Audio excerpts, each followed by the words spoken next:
안녕하세요. 건강 365 아나운서 최인경입니다. 어지럼증은 흔한 증상 중 하나고요. 증상에 대한 표현도 참 다양합니다. 핑그르르 돌기도 하고 빙빙 돌아가기도 하고 아득해지는가 하면 속이 메스꺼운 증상도 있고 어지러운 느낌이 주는 고통은 여러 가지 표현으로 설명됩니다. 특히 어지럼증의 원인을 빈혈로 생각하는 분들도 많은데요. 빈혈이 곧 어지럼증을 뜻하는 건 아니라는 지적입니다. 낙상을 비롯해서 어지럼증으로 인한 2차적인 또 다른 위험에도 조심해야 할 텐데요. 오늘은 어지럼증에 대해서 알아보겠습니다. 11월 13일 토요일에 건강 365 김현우의 여전히 아름다운지 듣고 시작하겠습니다. 어지럼증을 느끼는 분들은 불안감을 느낍니다. 휘청하는 느낌이 균형을 잡기도 힘들고 속이 메스껍다는 표현도 하죠. 다양한 원인으로 지적되는 어지럼증 어떻게 이해하면 될까요? 경희대학교 한방병원 황덕상 교수와 함께합니다. 안녕하세요. 네, 안녕하세요. 네, 교수님. 교수님도 어지럼증 경험한 적 있으세요? 네, 일시적인 어지럼증으로 당황하는 분들도 많던데요. 네, 어지럼증 누구나 이제 흔하게 많이 이제 경험을 하시고, 사실 이제 저도 어지럼증을 경험을 했는데요. 흔하게 이렇게 쪼그려서 앉아가지고, 우리 김장할 때나 이럴 때 쪼그려서 앉아서 일을 하다가 갑자기 벌떡 물건 잡으려고 일어나면 잠깐 동안 이제 벽을 잡고 서 있어야 된다든지, 이렇게 어지러운 경우들도 있고, 또 이제 운동을 할 때 인터벌 트레이닝이라고 해서 굉장히 강하게 이제 짧은 시간 동안 힘을 써야 되는 그런 운동에서 심박동수를 급하게 올려야 되는 운동들을 하고 나서도 정말 이제 어지러운 거를 심하게 느낀 경우들이 있는데요. 네. 결국은 이런 어지러움증이 어떤 병으로 인해서도 올 수 있고 이러한 생리적으로 올 수 있지만 실제로 흔하게 느낄 수가 있는 증상이 되고 한의학적으로도 보면 이제 이름도 굉장히 다양하게 많이 있습니다. 현운이라고도 하기도 하고 그냥 영어로는 디지니스라고도 하고 버티고라고도 하고 굉장히 여러 그런 형태의 용어들이 있는데요. 결국 이제 현운이라고 하면 우리가 현은 목현이라 그래서 눈앞이 컴컴해지거나 사물이 좀 흐리게 보이거나 눈앞에 불이 번쩍거리는 거를 얘기하는 거고 훈은 이제 두선이라고 해서 현운 두선이라고 해서 주변이 이게 도는 뭔가 이렇게 사물이 도는 것과 같은 느낌을 가지는 게 바로 이런 현운이라고 하는데 이런 것뿐만 아니라 다양한 증상들도 같이 나타날 수가 있고 특히 이제 요새는 이제 70세 이상 인구에서는 가장 흔하게 나타나는 게 어지러움이고 또 이제 가장 흔한 이 어지러움 때문에 낙상의 원인이 되기 때문에 이 어지러운 것 자체보다도 낙상을 하면서 2차적으로 어떤 질병이 생기고 손상이 오게 되는 그런 것이 원인이기 때문에 좀 더 주의해서 보셔야 됩니다. 귀의 문제일 수도 있고 뇌의 문제일 수도 있고 이렇게 어지럼증을 유발하는 여러 질환들의 위험도 있죠. 그렇죠. 가장 이제 흔하게 어지러움증을 얘기를 하면은 우리가 말토성이냐 중추성이냐 이렇게 나눌 수가 있는데요. 지금 말씀하신 것처럼 이제 귀의 문제라고 하는 거는 우리가 이제 귀에는 해부학적으로 균형을 잡아주거나 어떤 전정신경 기능이라고 해서 그런 균형들을 잡아주는 그런 기관들이 있는데 이런 것에 어떤 문제가 되거나 노화가 되거나 했을 때 어지러움이 생기는 게 그런 경우는 이제 말토성 어지러움증이 되는 거고요. 그렇지만 이제 중추성 어지러움증이라고 하는 것은 이런 것이 아니라 좀 더 이제 깊숙하게 이제 뇌 혈관들의 문제라든지 또는 이런 문제들 더 머릿속에 있는 그런 질환들이 있을 때는 정말 심각한 그런 어지러움증이 있고 또 증상이 호전되지 않다든지 굉장히 좀 치료를 좀 적극적으로 해야지 되는 그런 어지러움성이 올 수도 있고요. 또는 이제 심혈관 계통이나 또는 어떤 스트레스나 이런 시민성으로도 올 수가 있는 그런 다양한 원인들이 있을 수 있습니다. 그렇다면 교수님, 어지럼증에 대해서는 어떤 상태로 설명이 될까요? 네, 일단 어지러움증이 이제 오는 것들은 두통이 온다든지 또는 걷기가 어렵다든지 의식을 해서 완전 실신을 하거나 이러한 경우들도 있을 수가 있고요. 그렇지만 이제 많은 경우들은 그냥 이런 증상들이 나타나는 것보다는 순간적으로 의식을 잃거나 또는 어지러워서 막 빙빙 도는 것처럼 이제 자세를 잘 못 취하거나 이런 것들로 나타날 수가 있게 되는데요.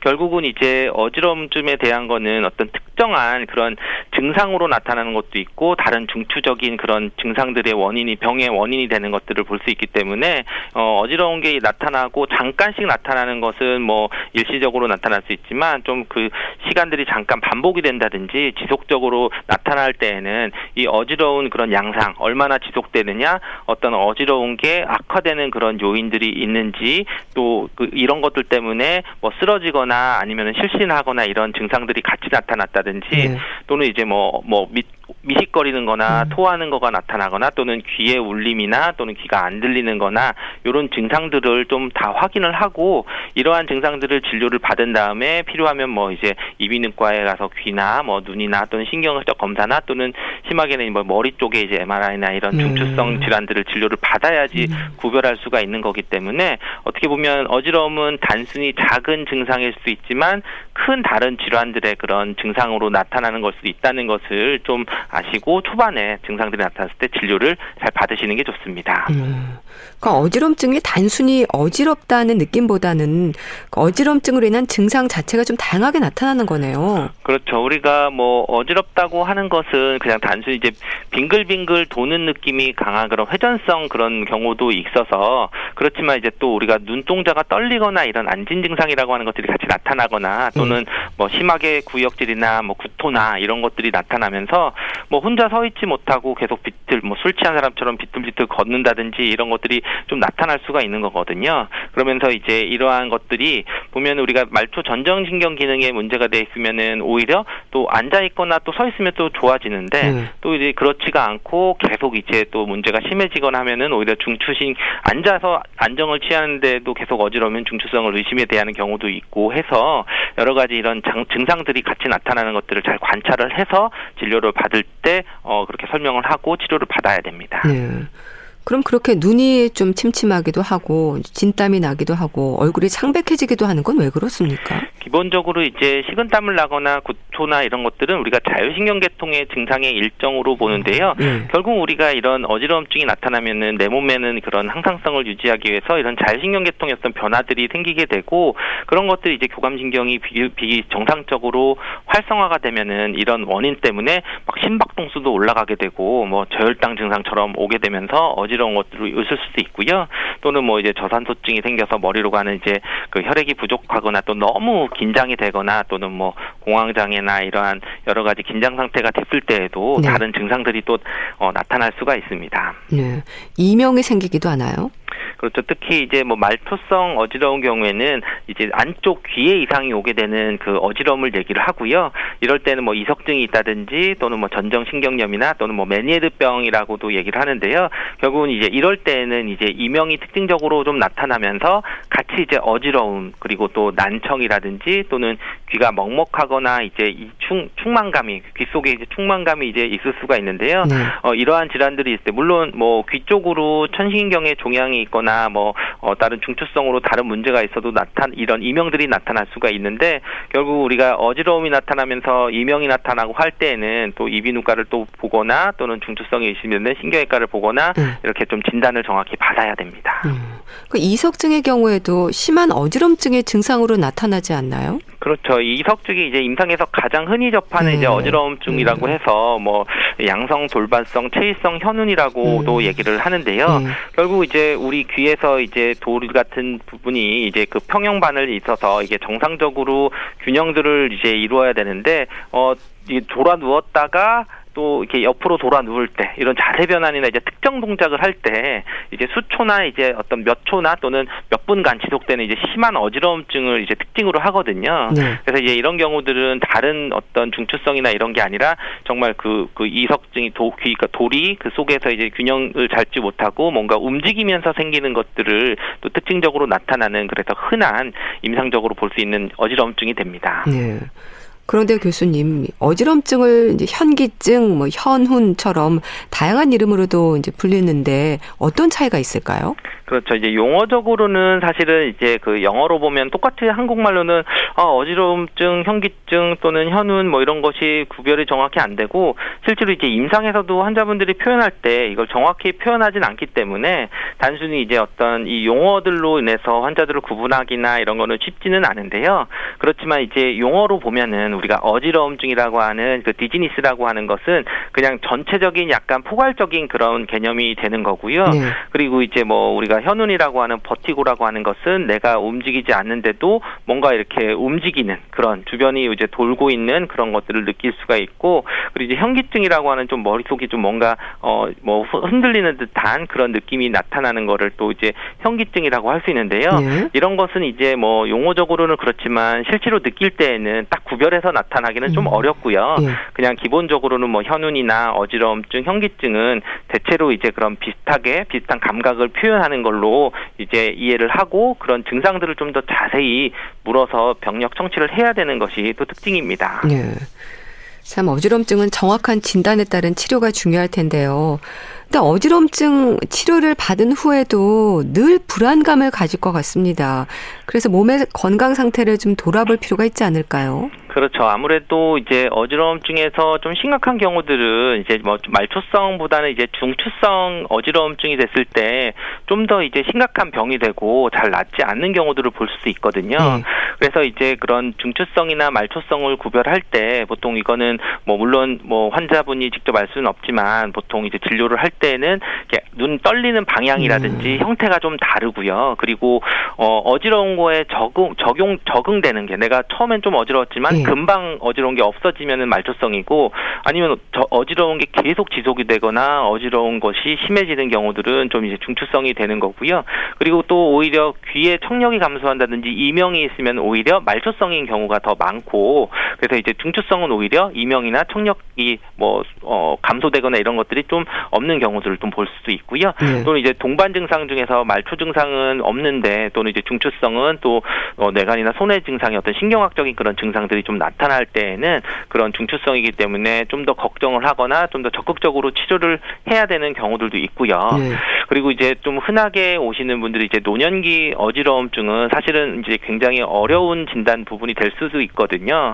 왜냐하면 이런 어지러움증이 그런 생리적인 노화의 그냥 정상적인 과정인지 또는 어떤 다른 병 때문에 오는 그런 어지러움증인지 이런 것들을 좀 구분을 해야 되는 것들이 좀 있어서 기본적으로는 좀 더 그 어지러움증을 그냥 참고 가는 것보다는 좀 어느 정도 그 노년기에 있어서는 어지러움증이 있다고 하면은 어떤 건강검진이나 이런 거를 통해서 원인들을 찾는 노력을 하셔야 됩니다. 네.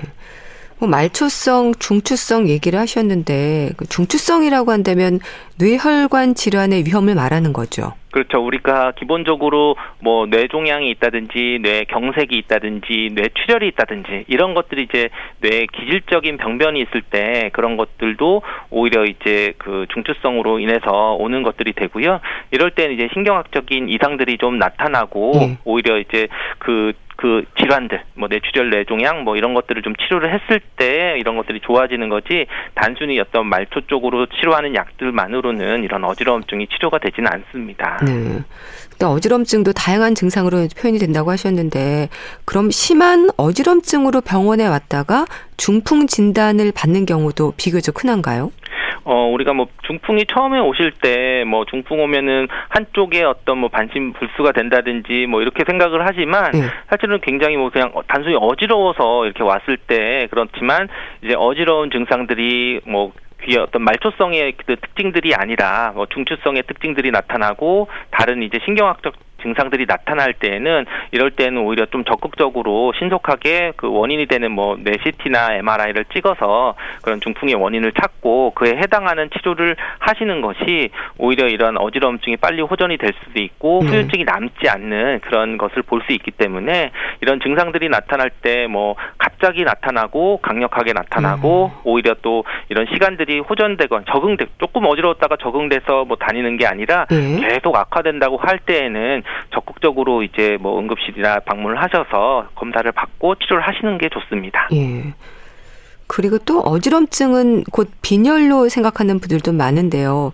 교수님, 빈혈의 증상 중에 어지럼증이 포함되는 거죠? 그렇죠. 아무래도 뭐 빈혈이라고 하면 이제 우리 몸속에 그 혈액 속에 있는 헤모글로빈 수치가 떨어져 있는 경우를 빈혈로 얘기를 하게 되는데요.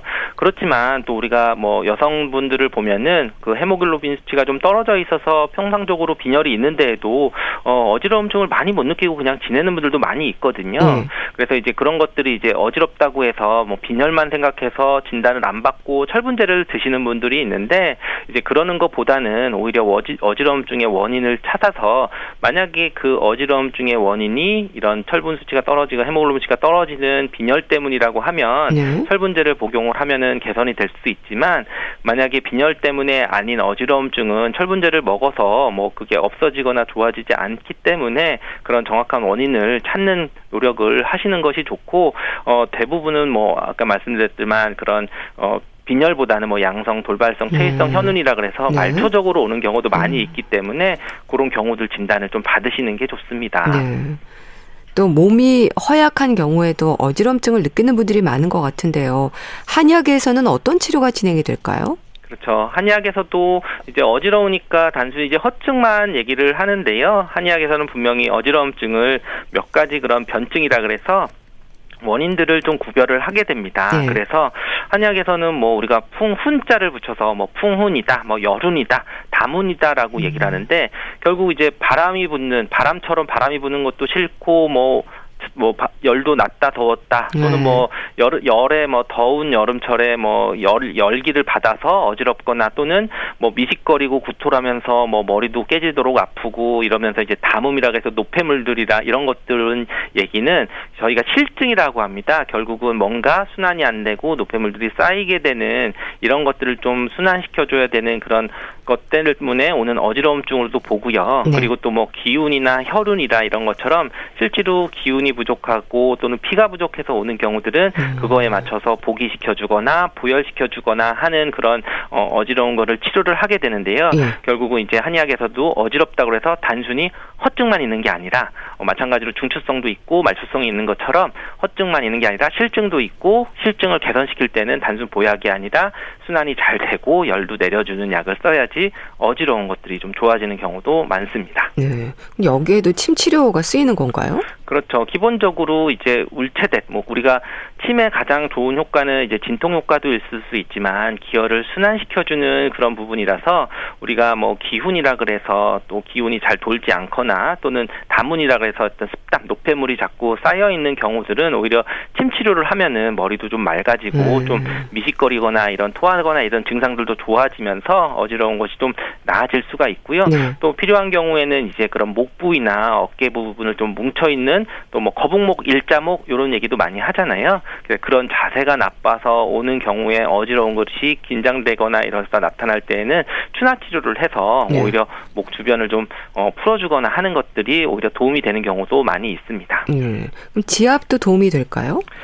기본적으로 이제 어깨가 많이 뭉쳐서 긴장성으로 돼서 오는 경우들 우리가 쉽게 뭐 무슨 스트레스를 받거나 일을 하다가 이제 딱 들었는데 목 있는 데가 많이 뻣뻣하거나 이제 그랬을 때에는 오히려 목 주변에 목 뒤쪽에 있는 움푹 들어가 있는 뭐 풍지혈이라든지 어깨 가장 높은데 견정혈이라든지 이런 부분들을 뭐 눌러주고 좀 풀어만 줘도 오히려 좀 머리가 좀 시원해지는 그런 느낌들을 좀 가질 수가 있게 되고요. 그렇게 어지러울 땐 좀 긴장을 좀 머리 쪽으로나 어깨 쪽으로 혈액순환이나 이런 거를 좀 개선시키는 그런 효과도 좀 있는 거죠.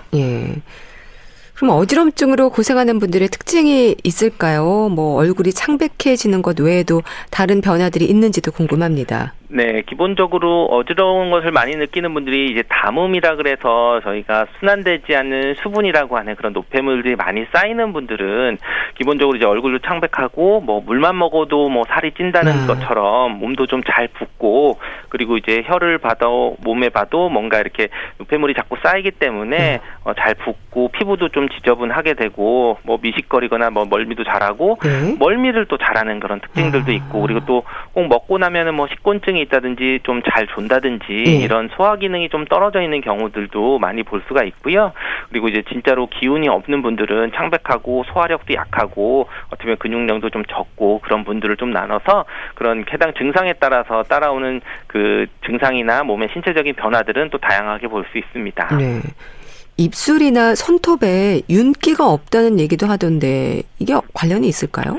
기본적으로 입술이나 손톱의 윤기 또는 이제 색을 보는 거거든요. 네. 결국 우리가 피가 잘 돌고 하면 이제 분홍색에 어떻게 보면 이제 좀 건강한 색이 됐을 때는 혈액순환이 잘 되구나 이렇게 볼 수도 있지만 네. 또는 이제 입술이나 또는 뭐 눈꺼풀 아래쪽에 보면은 이제 그 혈관들에 있어서 굉장히 좀 창백하게 보이거나 할 때는 피가 뭔가 잘 돌지 않거나 부족하거나 하는 것들을 좀 볼 수가 있게 되는 거고요. 예. 또 우리가 뭐 우리 혀나 이런 부분들을 좀 봤을 때 혀에 두꺼운 태가 있는 경우들은 이제 담음 습담이라고 해서 뭔가 혈액순환이나 수분 대사가 잘 안 되는 경우들도 같이 좀 볼 수 있어서 이런 것들이 어떻게 보면 한의학에서 보면 사진이라고 하지만 문진도 물어도 보고 또는 맥도 보고 또는 이제 증상들을 좀 얼굴을 보면서 그런 증상들을 따라서 어지러움증의 원인이 되는 그런 변증을 하는데 참고를 하게 됩니다. 예.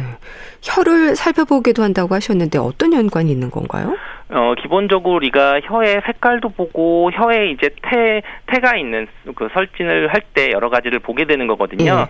그러면 혀가 이제 혀끝이 붉거나 그러면 오히려 열이 쌓여 있는 걸로도 볼 수 있고 또는 태가 깨끗하게 없는 사람도 있지만 굉장히 두텁게 있는 사람들은 네. 이런 습담이나 이런 노폐물들을 좀 잘 돌리지 못하고 있는 그런 부분들도 볼 수가 있거든요. 그리고 또 우리가 혀의 모양을 보면은 이게 치아 자극이 나서 이제 치은이라 그래서 치아 자국이 나 있는 그런 혀를 가지고 계신 분들도 있는데 네. 그런 경우는 오히려 이제 혀의 기운이 좀 없어서 비위 기능이 약하면은 혀가 이렇게 축 처지고 부어 있는 상태가 되는 거죠. 그러면 이제 기운이 좀 없거나 비허인 상태가 되는구나 하는 것처럼 뭐 단순히 이 한 가지만 볼 수는 없지만 그런 다른 증상과 더불어서 변증할 때 참고를 하는 것이 또 설진의 한 가지입니다. 네.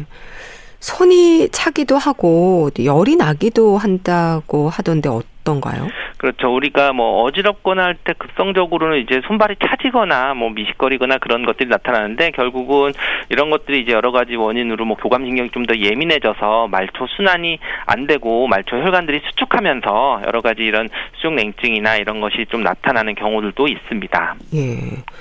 그러니까 어지럼증이 뭐 귀의 문제나 뇌의 문제일 수도 있지만 일종의 순환의 문제일 수도 있는 거네요. 그렇죠. 뭐 어지러운 것들은 이제 분명히 말초성이냐 중추성이나 이런 구조적인 문제로 진단하는 것도 필요하지만 다 검사를 했는데 실제로 나는 어지러워요라고 하시는 분들은 또 한의원이나 한방 의료기관에 많이 오시거든요. 그럴 때는 이제 본인은 굉장히 어지럽고 힘든데 뭐 따로 특별히 진단되지 않은 경우들도 많이 있는데요. 이럴 때 이제는 한의학에서는 이제 진짜 기운이 없어서 그러시는지 또는 이제 담음이나 노폐물이 자꾸 생겨서 그러는지 또는 이제 그럼 뭐 정말 풍이라고 하는 그런 풍운이라거나 또는 열담이라거나 이런 나쁜 순환되지 않는 그런 우리 몸에 있는 균형이 깨져 있는 그런 상태 때문에 어지러운 것은 아닌지라는 것에 진단을 하고 치료를 하게 됩니다. 좀 면역력이 떨어졌다고 봐도 되는 건가요? 기본적으로 기훈이라고 해서 아까 기혈이 부족하다. 그랬을 때 원기가 부족하다, 기혈이 부족하다 하는 것들은 우리가 면역력, 어떤 체력 이런 것들은 기본으로 볼 수도 있게 되는 거고요. 어떻게 보면 면역력이라고 하는 것이 단순히 이제 뭐 어떤 병에 대해서 이겨내는 것들도 있지만 내 몸을 이제 유지시켜주는 부분들에서 빠져 있다고도 볼 수 있는 거기 때문에 치료를 할 때 오히려 보기시켜주는 약을 쓰거나 또는 보혈시켜주는 약을 쓰거나 또는 이제 보신시켜주는 해서 우리가 뭐 신장 기능을 좋게 해주는 게 체력, 면역력, 정력을 좋게 해주는 것들 얘기하는 것처럼 그런 처방들이 좀 차이가 있게 사용되기도 합니다. 네. 교수님, 어지럼증이 있는 분들은 또 2차적인 사고 위험을 예방하기 위해서라도 조심할 부분들이 있을 텐데요. 어지럼증 환자들의 일상 좀 짚어주세요. 그렇죠. 아무래도 이제 가장 강조하고 싶은 것은 이제 전정기관이 문제가 돼서 특히 이제 노인분들 같은 경우에는 어떤 이제 움직임이 없고 이제 한 방향을 좀 주시라거나 어깨나 이런 데가 좀 균형이 좀 깨져 있어서 순간적으로 일어나거나 또는 순간적으로 고개를 움직였을 때 어지러운 것 때문에 이제 낙상까지 되면 굉장히 큰 문제가 생기게 되죠. 골절이 되거나 하면.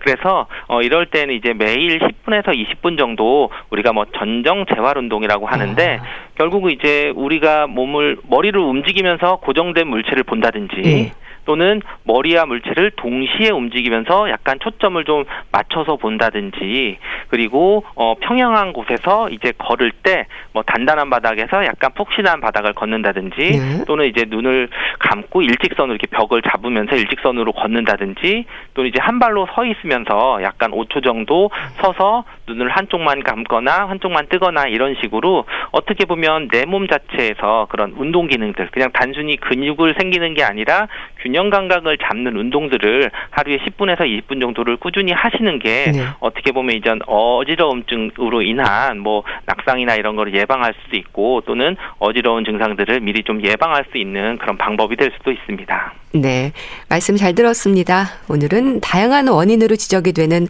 어지럼증에 대해서 알아봤는데요. 경희대학교 한방병원 황덕상 교수와 함께했습니다. 감사합니다. 감사합니다. KBS 라디오 건강365 함께하고 계신데요. 핑클의 늘 지금처럼 듣고 다시 오겠습니다.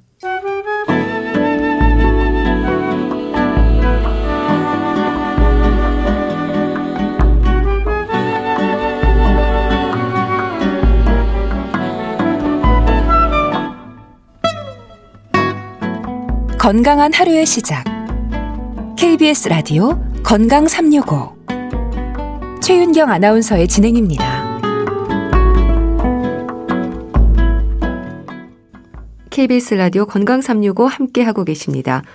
주말에 건강책 정보 북컬럼니스트 홍순철 씨 자리했습니다. 안녕하세요. 네, 안녕하세요. 코로나19로 조심스러운 일상들이 이어지고 있는데요. 오늘 소개해 주실 책은 코로나로 아이들이 잃은 것들. 참 제목부터가 좀 안타까운 마음을 들게 하네요. 그렇습니다. 저도 이 책을 읽으면서 새삼 아이들의 시선으로 한번 이 코로나19의 일상을 생각해 봤습니다. 네. 우리가 뭐 뉴스를 보거나 뭐 이런 것들을 접하면 다 어른들의 관점에서 이 코로나19에 대한 이야기를 하잖아요. 네. 근데 과연 우리 아이들은 이 상황을 어떻게 이해하고 있을까? 그리고 무엇보다 지금 이 상황을 그야말로 어쩔 수 없이 불가항력적으로 겪은 이 아이들이 나중에 미래 세대가 되면 네. 어떤 생각을 하며 살게 될까? 그렇네요. 라는 생각을 했는데요.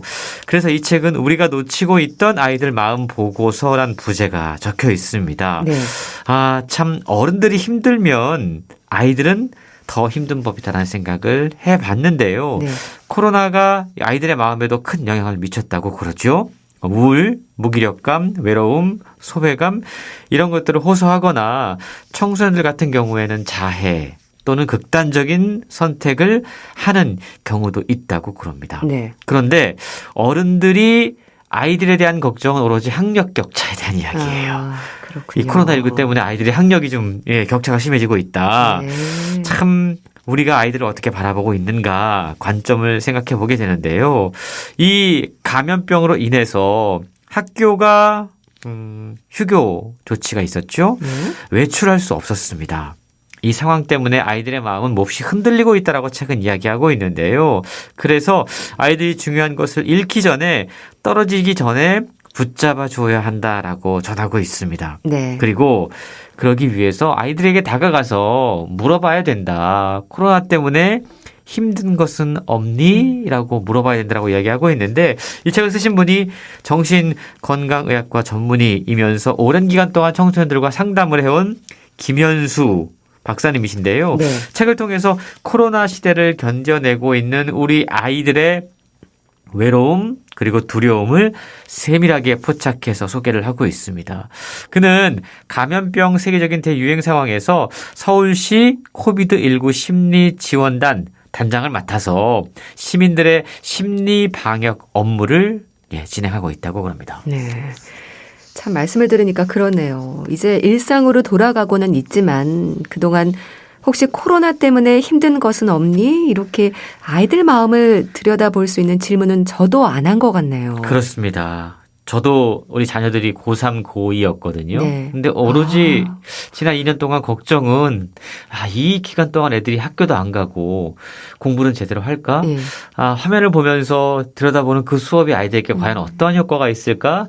그리고 이것이 나중에 아이들의 학력에 어떤 문제가 있지 않을까? 그러니까요. 많은 분들이 그것 때문에 또 고민을 하셨는데요. 그렇습니다. 예. 마음의 문제를 돌보지 못했다라는 거죠. 저자가 이 책을 쓰게 된 계기가 있었다고 그럽니다.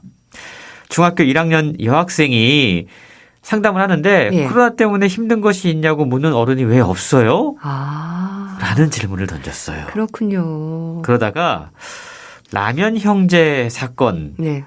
안타까운 화재가 있었죠. 네. 코로나로 인해서 휴교 이후에 아이들이 장기간 집에 있으면서 부모의 양육 스트레스가 증가하고 돌봄의 위기의 문제가 오고 학대와 방임의 연속적인 악순환에 빠진 이 아이들의 상황이 결국 어떤 사건으로 나타나게 된 건데 뿐만이 아닙니다. 코로나19로 인해서 아이들이 다 집에서 수업을 받는데 예. 집이 좁은 경우 형제들이 있고 컴퓨터는 하나밖에 없는 경우 예. 또 형제들은 없지만 집에 부모가 함께 있지 못하는 경우 아예 집에 컴퓨터가 없는 경우 또 스마트폰도 없는 경우 예. 가정마다 사정은 제각각인데 그냥 학교로 오지 말라고 온라인으로 수업을 대체하겠다고 합니다. 사실 이 문제 때문에 아이들 사이에서도 왕따의 문제라든가 네. 혹은 수업에 참여하지 못하는 아이들이 겪는 상실감도 상당히 컸다고 그러는데요. 그동안 왜 이 감염병으로 인한 수많은 담론과 정책이 오직 성인 위주로 진행되었냐. 그리고 어른들의 걱정은 왜 오로지 학력이 뒤처지는 것만을 네. 아. 걱정해야 되느냐. 그리고 아이들은 그저 감염 예방을 위한 통제의 대상이었고 이들에 대한 돌봄은 부담이라고 하는 관점에서만 다뤄진 그간의 시간에 대해서 일종의 반성을 해보고 있는 겁니다. 물론 뭐 수업에 임하는 아이들의 태도나 이제 학습의 질적인 부분들에 대한 고민도 필요했죠.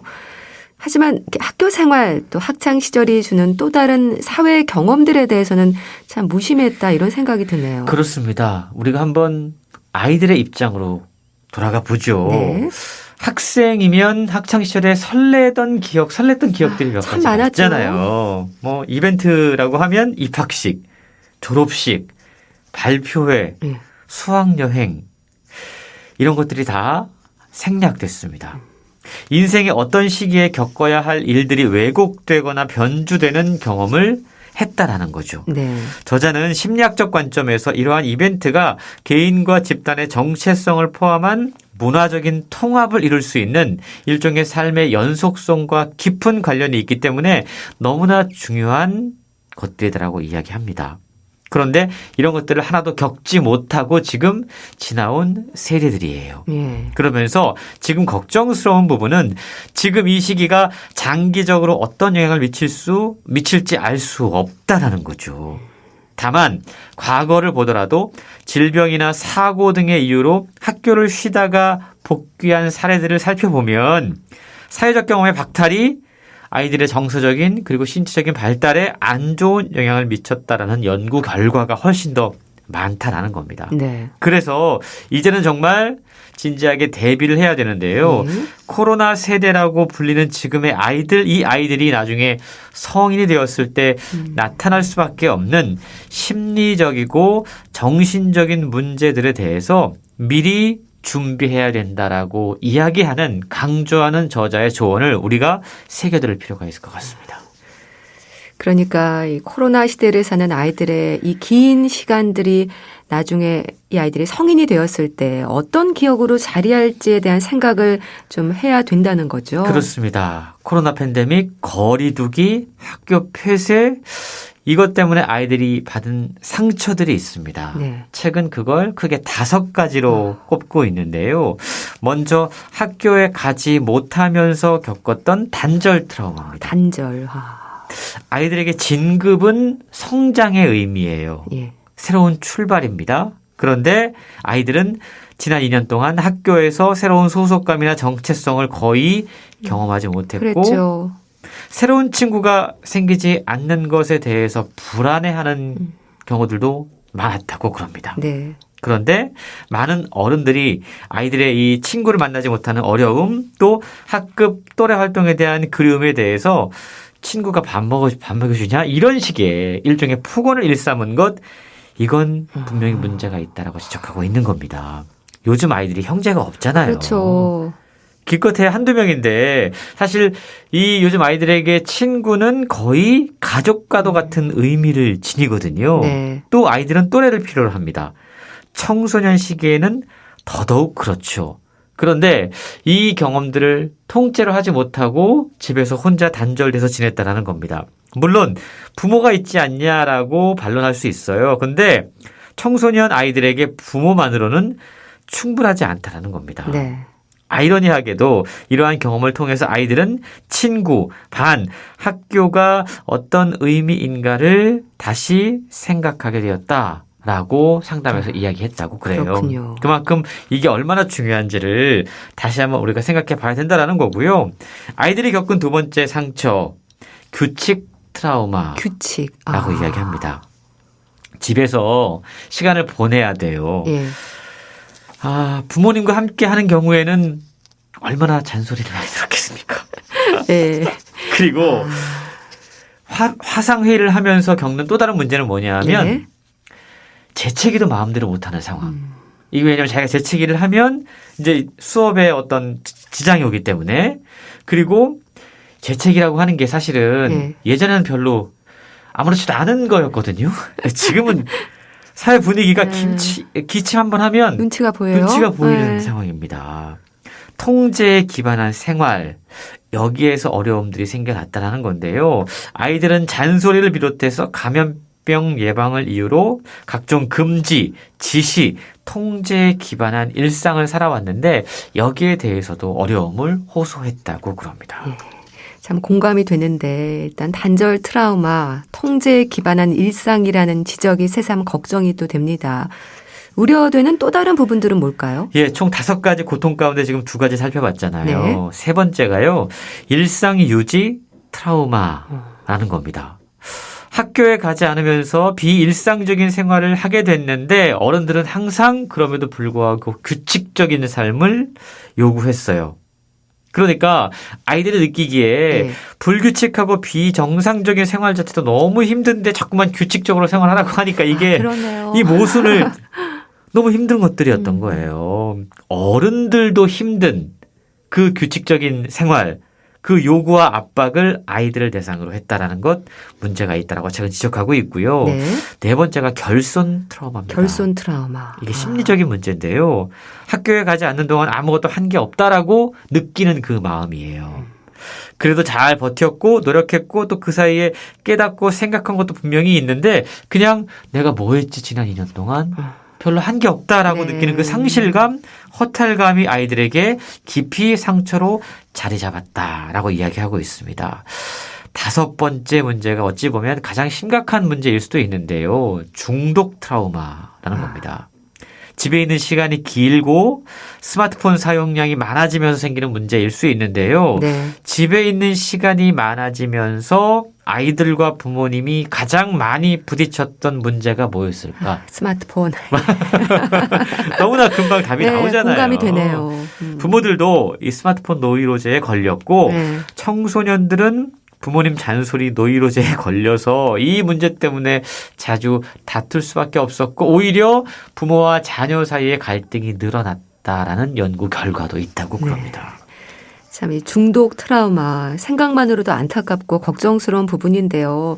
스마트폰 노이로제라는 말에는 정말 공감하는 분들이 많을 것 같아요. 그렇습니다. 저자가 상담 심리학적 관점에서 이 문제에 대한 해법을 제안을 하고 있는데요. 저자는 평소보다 훨씬 낮은 기대로부터 출발하는 게 자녀와 부인에게 좋다. 기대를 낮게 하라. 라고 이야기합니다. 학교와 학원을 주로 오가던 아이들은 집에서 스마트폰을 쥐고 시간을 보낸 경험밖에 없거든요. 그리고 한국의 독특한 문화 현상 가운데 하나가 청소년기에 집안일을 해본 기억이 없다라는 겁니다. 그렇네요. 그래서 저자는요. 함께하는 이 시간에 아이들이 집에 오랫동안 머무는 이 시기에 스마트폰을 통제하기 위해서는 관심을 다른 데로 돌려줘야 된다는 겁니다. 그래서 스마트폰을 통제하려면 무작정 하지 못하게 하지 말고 공부 이외에 다른 대안들을 제시해줘야 되는데 예를 들자면 설거지 한번 해봐. 반려동물 산책 한번 시켜주겠니? 화분갈이 같이 하면서 이런 집안일들을 하면서 그 중독 문제로부터 벗어날 수 있다라고 이야기를 하고 있는데요. 네. 코로나 시기에 우리는 주로 어떤 이야기를 했고 또 지금도 여전히 가장 자주 논의되고 있는 것은 무엇일까? 저자는 이 문제를 계속 지적을 하고 있어요. 여전히 성인 중심 담론입니다. 어른들끼리만 이야기하고 결정을 해요. 네. 그리고 학력 중심 담론입니다. 어른들의 걱정은 오로지 학력뿐인가? 네. 이게 아이들이 불만을 제기하고 있는 거거든요. 예. 또 통제 중심 담론입니다. 왜 우리는 항상 통제의 대상이 되어야 하는가? 그리고 부담 중심 담론입니다. 돌봄에 대한 이야기를 하면서 항상 사회적 부담, 네. 이 비용에 대한 이야기를 하고 있어요. 이게 저자도 문제 제기를 하고 있지만 그 문제 제기는 아이들의 질문으로부터 시작이 됐는데요. 재난 시기를 겪게 되면 사실은 어떤 사회가 가진 권력의 최우선적인 가치와 실행 방식이 가동하게 됩니다. 당연하게 약자와 소수자의 권리는 자꾸만 뒷전으로 밀려나요. 그리고 네. 민낯이 보여지게 되는데 네. 이번 코로나 팬데믹 상황을 겪으면서 지금 대한민국 사회가 우리의 아이들을 어떤 시선으로 바라보고 있는가, 어떤 대상으로 바라보고 있는가가 아주 명확하게 드러나고 있다라는 겁니다. 우리 사회는 아이들에게 귀를 기울이는 사회인가? 질문해 봐야 되는데요. 예. 유명한 독일의 신학자인 디트리트 본 회퍼의 이야기가 책에 소개가 됩니다. 한 사회의 도덕성은 그 사회가 아이들에게 무엇을 해주는가를 보면 알 수 있다라는 건데 과연 우리는 아이들의 목소리에 얼마나 귀를 기울이고 있는가 생각해 보게 됩니다. 그렇네요. 건강한 사회라는 말을 하잖아요. 특히 우리 미래 세대의 마음 건강이 중요할 텐데요. 참 우리가 이제 관심으로 애쓰고 노력해야 하는 부분들에 대한 고민을 좀 해야 될 것 같습니다. 그렇습니다. 물론 어른들도 힘들어요. 그리고 아이들을 또 돌봐야 되는 그 상황이 만만치는 않습니다. 네. 그런데 아이들의 관점으로 생각을 해보면 아이들은 어른보다 더 힘듭니다. 그렇겠네요. 학교는 공부만 가르치는 곳이 아니고요. 사실 학교를 못 간다라는 그 상실감이 아이들에게는 정말 큰 거거든요. 매일 시간에 맞춰서 갈 수 있는 안전한 공간이 있다라는 것, 친구들을 만날 수 있다라는 것, 그리고 부모처럼 권위를 가진 선생님이 있다라는 것, 이게 아이들에게 상당한 심리적인 안정감을 준다고 그래요. 그런데 학교 문이 닫히면서 아이들은 이러한 공간을 잃었고 네. 일상이 무너지면서 심리적으로 불안해하고 있는데요. 저자는 책의 결론 부분에 이르러서 지금 우리에게 필요한 것들에 대한 일종의 제언을 하고 있습니다. 지금 이 코로나19 유행 가운데 우리는 결핍과 중단을 경험하고 있습니다.